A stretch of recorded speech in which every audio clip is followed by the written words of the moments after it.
Oh dear, you've ruined the whole thing. It was meant for the family gathering. In the crisp air of a small town in Vermont, 2 weeks before Thanksgiving, Susan Miller's birthday always coincided with the holiday.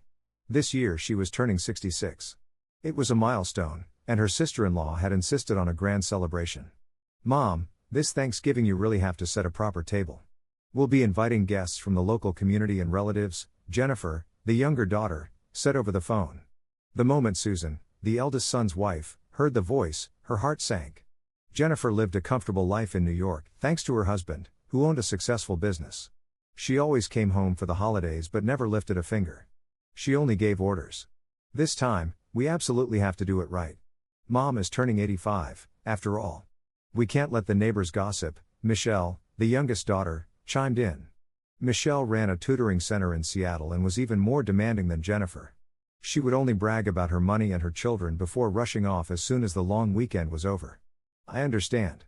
I'll start preparing," Susan answered, sighing inwardly. 48 years. Since she married into this family at 18, the annual holiday preparations had always been the same repetitive ordeal. Eleanor Miller, her mother-in-law, had always been a demanding woman. She doted on her daughters and always saw her daughter-in-law as insufficient. "A family's reputation is held up by the wife's cooking skills," Eleanor would often say.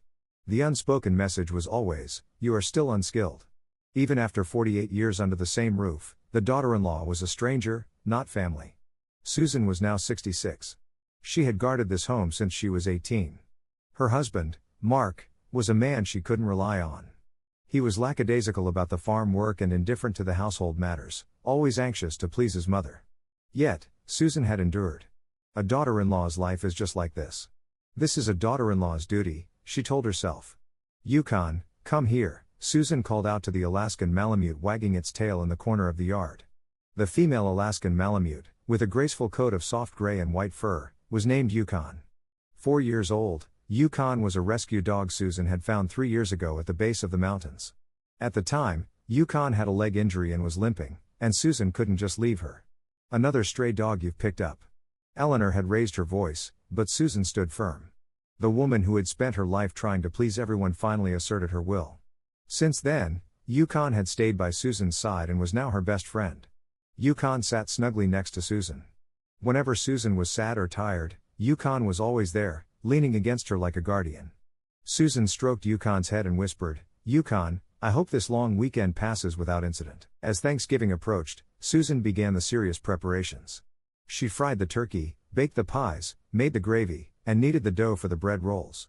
She was busy as a bee. Mark just watched television. Eleanor would emerge from her room and start to criticize. "The crust on that pie is too thick. It won't be good unless it's thinner. Is the gravy a bit bland? You need a little more seasoning." Susan just nodded in reply. Arguing would only prolong the conversation. For 48 years, she had cooked as instructed and corrected as criticized. Yukon sat at the kitchen entrance, gazing intently at Susan. Occasionally, she would wag her tail or cock her head as if to comfort her. Susan smiled faintly at the sight. "Yukon, I'm truly glad you're here." 2 days before Thanksgiving, the daughters arrived.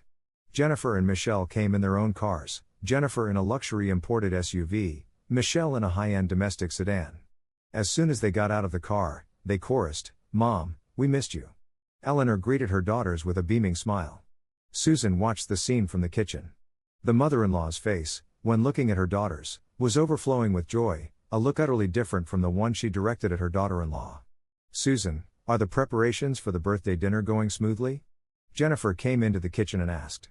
Susan nodded. "Yes, almost finished." "Almost? It's only 2 days away. You haven't cut corners, have you?" Michelle pressed on, adding fuel to the fire. Susan said nothing. Anything she said would only be used against her. Dinner was ready. Eleanor sat next to her daughters, and Susan went back and forth between the kitchen and the dining room, serving the food. Mark ate his meal in silence. "Mom, how are you feeling?" Jennifer asked. Eleanor sighed and replied, "Oh, just okay. Getting old, so everything aches." "Sister, you need to take better care of her. Keeping Mom healthy is naturally the wife's duty," Michelle said, glancing at Susan. As Susan placed the platter down, she thought to herself, "I've dedicated 48 years to this family. What do these people know?" But she didn't utter a word. Nothing would change anyway. Late at night, Susan finished washing the dishes and went out to the yard. Yukon was resting in the corner. Susan sat down next to her. Yukon, just 2 more days. Let's hold on a little longer. Yukon licked Susan's hand, as if to say, it's all right. I'm with you. Susan hugged Yukon, desperately trying to hold back her tears. Outwardly, the Thanksgiving preparations were calm. But beneath the surface lay the wounds of 48 years and the words she had swallowed. Susan did not yet know that this Thanksgiving would be the beginning of a turnaround. Thanksgiving morning arrived. Susan woke up at 4 a.m. and headed to the kitchen. She had to prepare both the birthday dinner and the holiday feast. Her body moved automatically. It was a routine she had repeated for 48 years, something she could do with her eyes closed. She fried the turkey, sliced the vegetables, prepared the side dishes, and peeled the fruit. Yukon sat just outside the kitchen entrance, watching Susan. Occasionally, she would whine worriedly. Yukon, it's okay. Mom is used to it. Susan managed a small smile for Yukon, but truthfully, her whole body was crying out. Her back ached, and her legs were numb. But she couldn't rest. Today was Eleanor's birthday and Thanksgiving. Around 8 a.m., Jennifer and Michelle emerged from their rooms. Both were impeccably dressed and wearing full makeup. Susan came out from the kitchen, wearing a wrinkled, sauce-stained apron. You're still preparing? Guests arrive at 11, Jennifer asked, looking at her watch. Susan wiped the sweat from her brow and replied, yes, almost ready. I don't know about that almost ready. You haven't cut corners, have you? Michelle said, peeking into the kitchen. Susan didn't answer. Replying would only prolong the conversation. Around 10 a.m., the local elders and relatives began to gather. Eleanor came out of the main room to greet the guests. For an 85-year-old, she was remarkably sharp. Her voice was loud and clear. Oh, everyone is here. My daughter-in-law has put her heart and soul into preparing a feast, so please eat as much as you like. Eleanor's tone seemed less like boasting and more like fulfilling an obligation, as if the family's reputation rested on her daughter-in-law's performance. Finally, the dinner was served. The large dining table was covered with a magnificent array of food: turkey, casseroles, pies, gravy, and fruit, all prepared with Susan's heart and soul. The guests gasped as they looked at the table. Wow, what a spread! The daughter-in-law is quite a cook. Voices whispered, but Susan felt no relief. The real challenge was yet to come, the daughter's judgment. Eleanor sat at the head of the table, flanked by Jennifer and Michelle. Mark sat on the corner, and Susan moved between the kitchen and the dining room to serve. Yukon watched the scene intently from under the porch. Happy birthday, Mom. Jennifer started. Michelle followed suit, bowing slightly. Eleanor looked at her daughters with a satisfied expression. Thank you. I can live this long, thanks to you too. The guests offered their best wishes. The atmosphere seemed cheerful, but it was only on the surface. Jennifer picked up a piece of the fried turkey with her fork. After taking a bite, her expression subtly changed. Michelle tasted the casserole and cocked her head. Sister Susan, Jennifer called out. Susan came out of the kitchen and answered, yes? What is it? Isn't this turkey a little soggy? Did you use enough oil when frying it? Jennifer's voice was low but sharp. The people around them leaned in to listen. Susan stammered, no, I just finished frying it, so it should still be crispy. Turkey should be crisp to be delicious. This is a bit limp, isn't it? Michelle interjected. Susan's heart pounded. It's starting, she thought. And this gravy, isn't it a little thin? I think you should add a little more seasoning, Jennifer said after taking a sip. The surrounding guests looked at each other in silence. An awkward tension filled the room. It tastes fine to me, one of the local elders said, but Jennifer countered, the elderly prefer light flavors, so of course you'd say that. For people like us, this is too plain. Susan couldn't say anything. She didn't know how to defend herself. Eleanor spoke up. My daughter-in-law is simply not a good cook. I've told her many times. She lacks the dedication. At Eleanor's words, Susan looked down. She felt utterly defeated. After 48 years of dedicating my life to this house, I'm still told I lack dedication? Mom, Sister Susan is old now. Let her rest from now on. We'll prepare the next holiday meal, Michelle offered, but they were empty social formalities. Susan knew it. Mark, sitting next to her, also said nothing. He just ate his meal in silence. Susan looked at her husband. Just one word. Defend me. She screamed in her heart, but Mark avoided her gaze. Sister Susan, this casserole still doesn't have enough flavor absorbed, Jennifer snapped again. Susan's hands started to tremble. Her chest tightened, and her breathing became shallow. Yukon sensed her state. From under the porch, Yukon slowly approached the table. She perked her ears up, looked back and forth between Susan and the daughters, and started to growl softly. Honestly, what is this feast? Can you call this hosting? It's an embarrassment to Mom's reputation. Michelle tapped the table with her finger. At that moment, Yukon's growl intensified. It's like throwing mud on Mom's face. With all the community members here, serving a feast like this is a disgrace to our family's good name. Jennifer's voice was cold. Susan bit her lip hard. She struggled to hold back the tears that were threatening to fall. But her body was honest. The trembling of her hands worsened, and her breathing quickened further. Eleanor opened her mouth. It's been 48 years since you married in, and it's still like this. If you lack skill, at least show some dedication. The mother-in-law's words were the final blow. Susan felt the strength draining from her body. Her legs started shaking violently. Yukon keenly sensed Susan's condition, her trembling, her shallow breathing, her pale face. Yukon reacted instantly. She approached the table further and raised her front paws. Sister Susan, stop it. Why do we always have to tell you this? Michelle hit the table with her hand. That was the moment Yukon acted. She pushed hard against the edge of the table with her front paws. Yelp. Someone cried out in surprise. The dining table began to wobble. Plates slid off. Stop that dog. Jennifer screamed, but it was too late. Yukon pushed even harder. One of the table legs snapped, and the entire table tipped over sideways. Crash. With a loud noise, all the food scattered across the floor. Turkey, casseroles, gravy, fruit, liquid splattered everywhere, and the sound of breaking crockery echoed throughout the room. Oh my, what happened? The guests jumped up all at once. Eleanor stared blankly at the scattered food. What a disgrace. What in the world is going on? Eleanor screamed. Jennifer and Michelle exploded with rage, wiping the stains off their clothes. Sister, why do you keep a dog like that? A dog owner who can't even train her pet. Jennifer glared at Yukon and shouted. This house is a mess because of you. What is this disaster? Michelle followed up. Susan stood rooted to the spot. She couldn't say anything. Only tears streamed down her face. Yukon stood in front of Susan, growling at the daughters, as if protecting her owner. Mark scrambled to stand up and tried to right the table, but everything was ruined. Food was spilled all over the floor, and the tablecloth was stained with sauce. What are we going to do? The birthday dinner is completely ruined. Eleanor sighed heavily. The daughters looked at each other in confusion. Just then, something rolled out onto the floor from the scattered food. It was a brown envelope. It must have fallen from somewhere due to the shock of the table overturning. What is that? One of the elderly community members picked up the damp envelope. The envelope was torn, and a piece of paper peered out from inside. What is that? Eleanor asked with a pale face. Everyone's gaze fixed on the paper. The elderly man unfolded the paper and his eyes widened. My goodness, this is a property deed and transfer agreement, isn't it? A sudden silence fell over the room. Jennifer rushed over in a panic. That's something I was holding for Mom. Jennifer's face was beet red. But the elder continued to read the paper. This says the house and the land are to be transferred to the daughter, Jennifer. Another elder peered over his shoulder. It's true. It states that this house, the land, and the front yard are all to be put in the youngest daughter's name. The air froze. The guests looked at each other in bewilderment. At that moment, something else rolled out onto the floor from the scattered food. A thick white envelope. It must have fallen from the underside of the table when it tipped over. What is that? One of the elders picked up the envelope. The front of the envelope was addressed, to Mom. What is that? Eleanor asked. Everyone's gaze fixed on the envelope.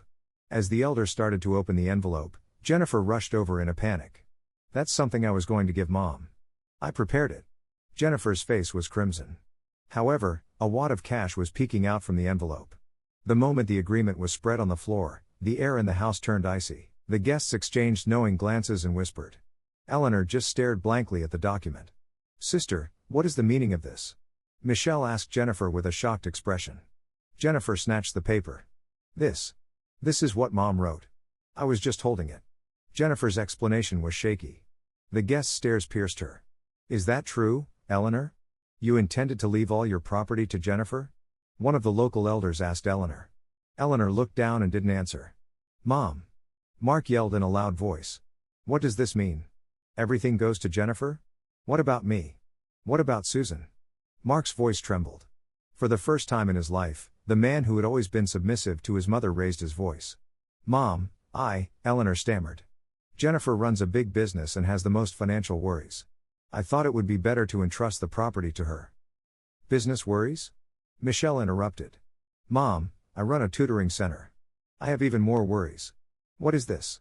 Michelle seemed to genuinely know nothing about this. Jennifer said hesitantly, Michelle, this is. Did you know about this agreement, sister? Michelle glared at her sister. Jennifer was speechless. Susan stood frozen. She had lived in this house for 48 years, yet she was completely excluded from the property division. Even her husband, Mark, was excluded. Mom, Susan said, her voice trembling. I have lived in this house for 48 years. Since I married in at 18, I have protected this home. Tears rolled down Susan's eyes. I cooked, did the laundry, worked the fields, and took care of you, Mom, without a single day off. And yet, I get nothing? The guests nodded and whispered. 48 years of hard work, and this is how she's treated? That's too much. Yes, to exclude the wife who protected the home from the inheritance, how unreasonable is that? Where is the law that allows something like this today? At the words of the elders, Eleanor couldn't lift her head. Mark looked at the agreement. His hands were shaking. Mom, I'm your son. Why isn't my name here? I'm supposed to be the heir to this house. That's. Eleanor started. You don't take the farm work seriously, and you can't manage the house properly, so I thought it would be better to entrust it to your sisters. Then what about Susan? What do you think Susan has done for the past 48 years? Mark roared. This house has been kept together because of Susan. She did all the farm work and all the cooking. Why isn't Susan's name here? Eleanor couldn't answer. Jennifer interjected, Mark, calm down. This is Mom's property, so she has the right to decide. Shut up. Mark yelled at his sister. It was the first time he had ever done so. What have you done? You only come back for the holidays, act high and mighty, and never help with anything. Jennifer was left speechless. Michelle said with a trembling voice, I didn't know. Sister, did you know everything? Jennifer's face was pale. Mom asked me to, I just helped draw up the documents. Why didn't you tell me? Why didn't you tell Mark? Michelle pressed her sister. Mom told me to keep it a secret. The atmosphere grew increasingly tense. The family began to attack each other. Susan watched the scene and finally broke down. She collapsed onto the floor. Yukon rushed over and sat down next to Susan. 48 years, Susan murmured. What was my 48 years for? Yukon licked Susan's face comfortingly. But Susan's tears would not stop. One of the guests spoke up. The Millers, this is unacceptable. Treating the wife who worked hard for 48 years like this is just wrong. That's right. Nowadays, daughters-in-law also have inheritance rights. This could lead to legal problems. And excluding the son's name is too much. At the elder's words, Eleanor covered her face. I made a mistake. My judgment was wrong, Eleanor's voice trembled. I thought my daughters were smarter and earned more money, so they would protect the assets better if I entrusted them with it. Mom! Mark yelled. Then what about us? What about Susan? Aren't we family? Eleanor couldn't answer. Jennifer knelt down. Mark, I'm sorry. I was wrong too. Mom said so, and I just went along with it. Mark glared at his sister. You saw Susan suffer for 48 years. And you were okay with it? Jennifer bowed her head. Michelle approached Susan. Sister Susan, I truly didn't know. I didn't know it was like this. Susan didn't look at Michelle. She just hugged Yukon. The local elders began to stand up one by one.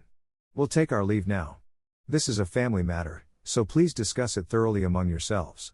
You must take care of your daughter-in-law. She worked hard for 48 years. The elders left, leaving a word of advice. Eleanor kept her head bowed as she saw the guests off.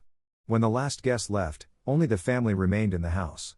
Eleanor, Mark, Susan, Jennifer, Michelle, the five of them looked at each other without speaking. The scattered food and the torn agreement still lay on the floor. The house was a complete mess. Not just the dinner, but the family relationships too. Sister Susan, Michelle called out, but Susan didn't answer. She stood up, still hugging Yukon, and walked into her room. The sound of the door closing echoed loudly. Mark looked at his mother. Mom, I've lived my whole life listening only to you. But you didn't believe in me, did you? Mark, Eleanor called her son's name, but Mark turned his face away. What face do I show Susan? I've been married to her for 48 years. Mark also went into his room. Only Eleanor and her 2 daughters were left in the living room. Jennifer sat next to her mother. "Mom, we were wrong." "Yes, I was wrong," Eleanor said, bowing her head. "I loved my daughters so much that I wanted to do everything for them. But that wasn't right." Michelle's voice choked up. "I really didn't know, Mom, I didn't know it was this bad." The 3 looked at the agreement scattered on the floor. That single piece of paper had torn the family apart. In the room, Susan was crying while holding Yukon. "Yukon, what was it all for? What was these 48 years for?" Yukon licked Susan's face comfortingly. Susan's wound was too deep. It was Thanksgiving night. It should have been a time for family joy, but only sighs and sobs filled the air. Yukon overturning the table was no accident. It was meant to expose the hidden truth, the family's lies and injustice, to the light. Everything had collapsed, but the real story was about to begin. Night fell. The overturned Thanksgiving dinner was cleaned up, and the family gathered in the living room. No one spoke. Each was contemplating the day's events. Mark was the first to speak. "What about dinner?" "I'll cook," Jennifer stood up and said. "Sister Susan, please rest." "I'll help too," Michelle also stood up. "Sister Susan, please stay seated." Susan just sat and watched her 2 sisters-in-law walk into the kitchen.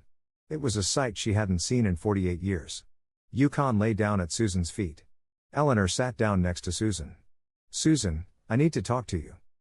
Susan looked at her mother-in-law. "Yes, Mom.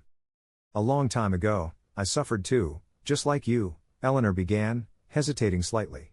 "When I first married into this family, my mother-in-law was a truly terrifying woman." Susan listened quietly.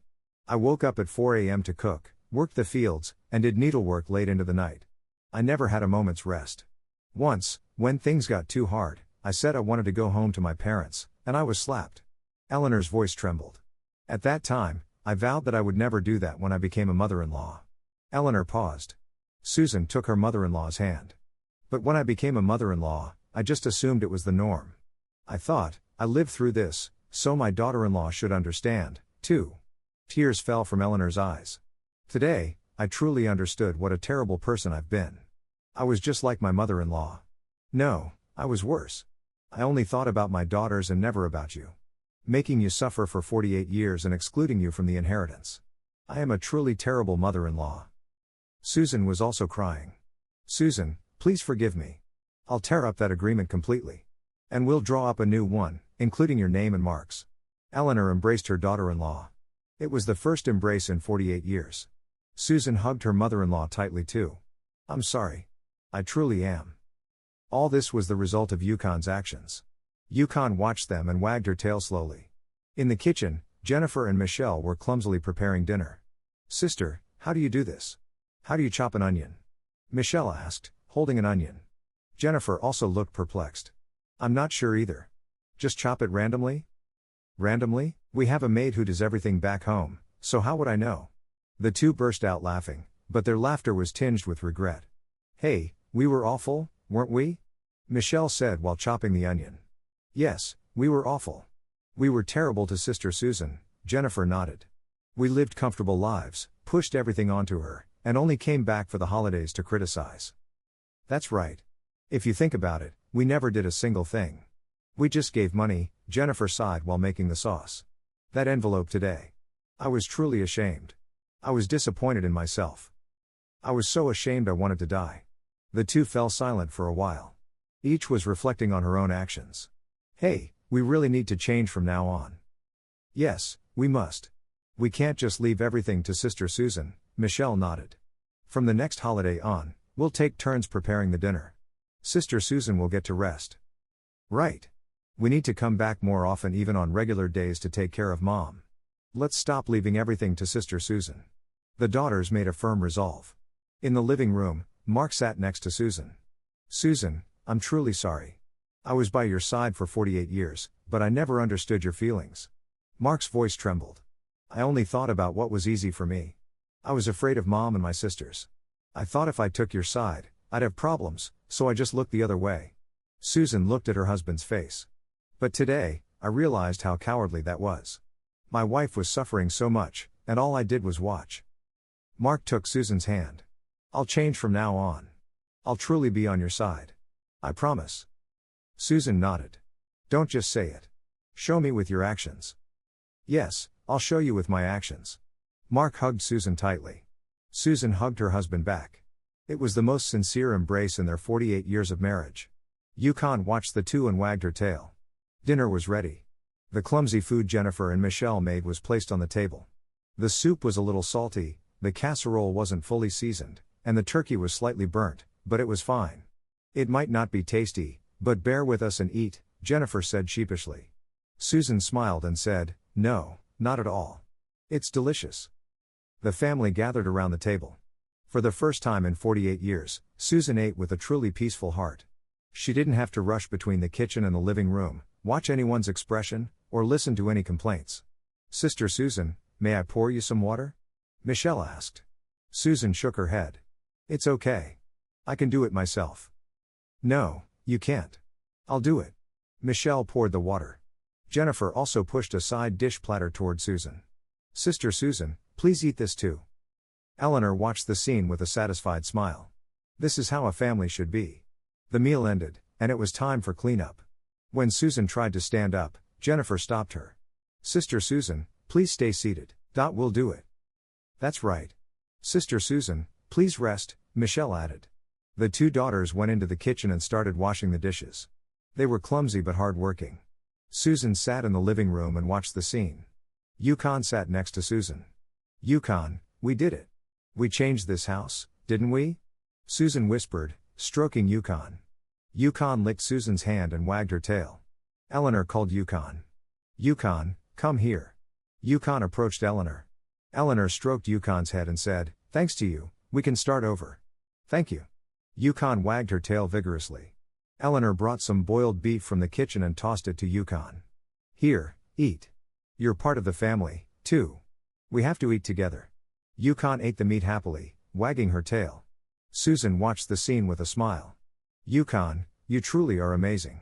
You changed this house. The family meeting continued. The future schedule, the division of roles, and the promises to be kept were decided one by one. For the holidays, everyone would arrive early and prepare together. For Mom's care, the daughters would take turns coming back once a month. Susan would not be left to do the housework alone. The family would support Susan in whatever she wanted to do. They promised to respect and care for each other. Susan listened to it all, shedding tears. After 48 years, she finally felt that she was being treated as a real member of the family. Susan, Eleanor took her daughter-in-law's hand. I caused you pain for 48 years. I want to change from now on. I know it's late, but please forgive me. Mom, Susan hugged her mother-in-law. Eleanor hugged her daughter-in-law tightly too. Let's become a real family. Not just a daughter-in-law or a daughter, but just family. The family all embraced each other. Mark, Jennifer, Michelle, Eleanor, Susan, the five of them became one. Yukon was also in that circle. One of the community elders peeked in from outside the gate. That family was in